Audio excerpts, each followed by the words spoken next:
Do you feel the vibes? I think for me, it was my personal experiences. My father was killed when I was 3 years old, and he was in the streets, to be honest. And there's only two things that could come out of being in the streets, and that's either dead or in jail. And so he was killed when I was 3 years old, and then also just some dreams being deferred. I wanted to be a football player, and my senior year, my leg was broken. And then one of the number one things I said, that's been a huge lesson, is just my mother, seeing her work actually 4 jobs. Sometimes you'll hear about that and maybe a little exaggerated, but she actually worked 4 jobs from 6 in the morning to 3 in the morning, having 3 hours sleep, doing everything from driving a bus, working at a clothing store, taking care of patients in a hospital. And she also worked in a restaurant. Yeah. And I think the lessons that I learned was that I didn't have to follow the typical path that was kind of set for me, that even if a dream was deferred, that I lived in God's world, and maybe he had another plan for myself. But if I followed what my mother taught me and instilled in me, and I worked hard, and I really truly believed in myself, that there wasn't nothing that I couldn't accomplish. Discipline is the root of all good qualities. But you have to absolutely apply it to things outside of just waking up early. It's everything. It's working out every day, making yourself stronger and faster and more flexible and healthier. Discipline is eating the right foods to fuel your system.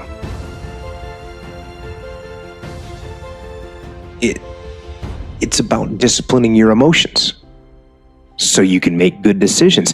It's about having the discipline to control your ego so your ego doesn't get out of hand and control you. It's about treating people the way you would want to be treated. And doing the tasks that you don't necessarily want to do, but that will help you or help your team. It's about facing your fears. It takes discipline to face your fears so you can conquer them. And that's what discipline is. Discipline means taking the hard road, the uphill road, to do what's right for yourself and for other people. It's so often the easy path that calls to us to be weak for that moment, to break down for that moment, to give in to the desire and the short-term gratification. But the discipline will not allow that. The discipline calls for strength and fortitude and will. It won't accept weakness. It won't tolerate another breakdown. The discipline can seem like it's your worst enemy. But the reality is, discipline is your best friend. It will take care of you like nothing else can. And it'll put you on that path. The path to strength and health and intelligence and happiness. And most importantly, it'll put you on that path to freedom.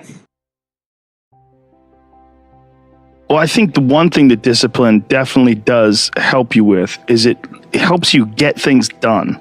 And when you get things done, when you actually do things, you have more success. If you have more success, sometimes a big part of success is just not being lazy and just doing it. Yeah. That's like 90% of it is just showing up. Get there and start working. Like, you're not going to feel perfect every day. If I only worked out when I felt good, I'd be a fat because there's a lot of days I don't want to do it. It's pretty much the same with everybody that actually gets good at something. There's got to be those days you push through, and they're probably going to be more numerous than the days you don't. And so the benefit of discipline in my eyes has always been that through discipline I get things done. I always say that I'm like the most lazy, disciplined person I know because I don't want to do it, but I always do. I believe that self-discipline is the definition of self-love. That when you say that you love yourself, that means that you have behavior towards yourself that is loving. It's like you say to yourself, hey man, look, I know you want to eat that pizza and it'll be really good, but I can't let you eat that, man, because if you eat that pizza, you're going to feel like, and I love you too much to let you eat that. And I think the word discipline has kind of gotten a bad name. We think about it in terms of punishment. I'm not talking about discipline in that way. I'm talking about discipline in the sense that you forego immediate pleasure for the exchange of long-term self-respect. Self-love is when you say to yourself, man, look, I know you and that girl got a real connection. I know y'all vibe, but that's your girl's cousin. So I love you too much to let you do that. Self-love is, hey, look, I know you got a test on Monday, and I know you really want to go out with your friends. It's Saturday night, you want to go out, but if you fail that test, you're not going to feel good about yourself. I love you too much to let you go out tonight.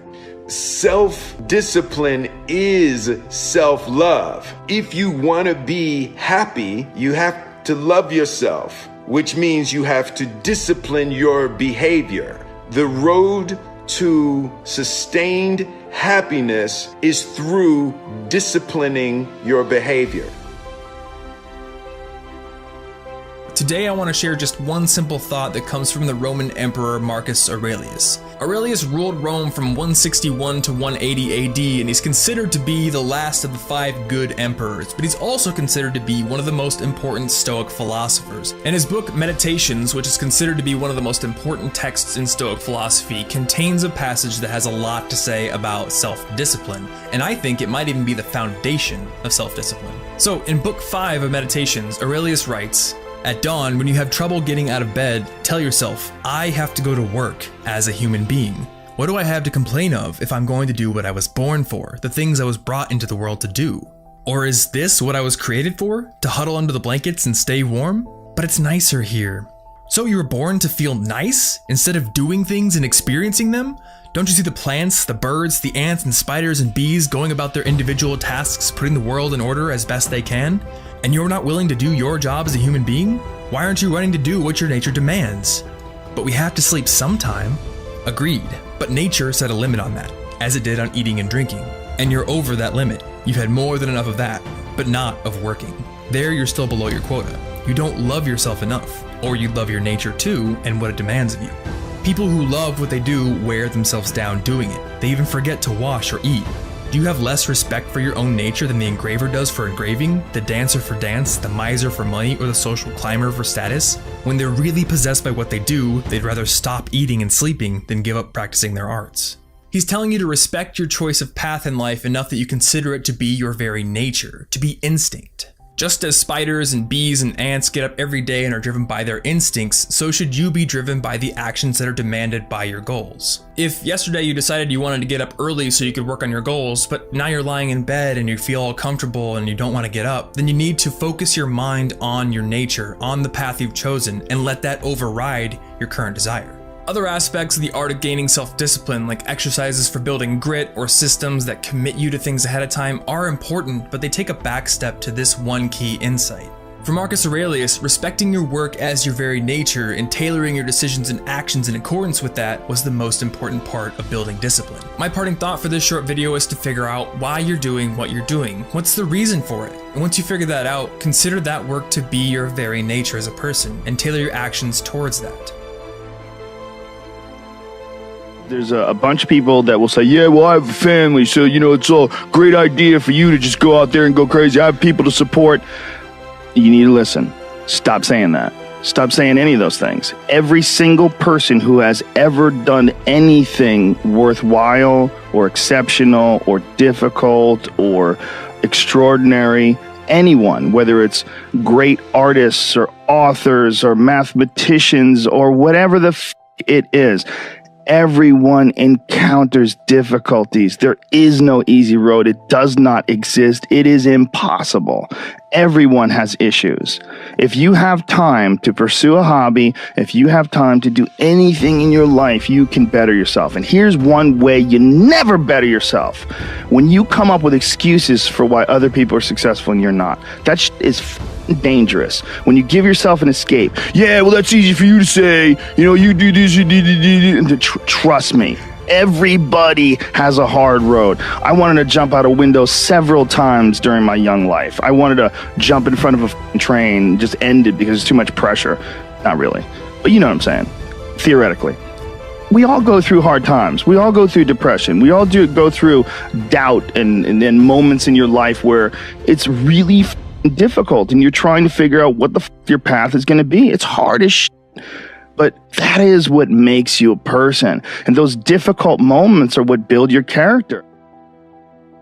A good fight is just to be diligent and committed and disciplined, doing what you hate to do, but do it like you love it. Always testing yourself and forcing yourself to the limits. If you know you if you love women, then deny yourself that. That's what success in general is all about, sacrifice. From my experience of any little success I may have had, just be willing to sacrifice, Unfortunately, sometimes you can't have fun accomplishing your goals. And when sometimes people don't have the determination, the will, and the steadfastness, the tenacity, they give in under the slightest struggle. Whenever we go in the studio, I try to make something much better than the last thing I created, you know what I'm saying? So they're, in my opinion, a lot better than the last I produced. You know what I'm saying? It's just that. That's just something that I believe in. I believe an artist or producer or whoever should try to top themselves every time they go out there, and that's what I try to do.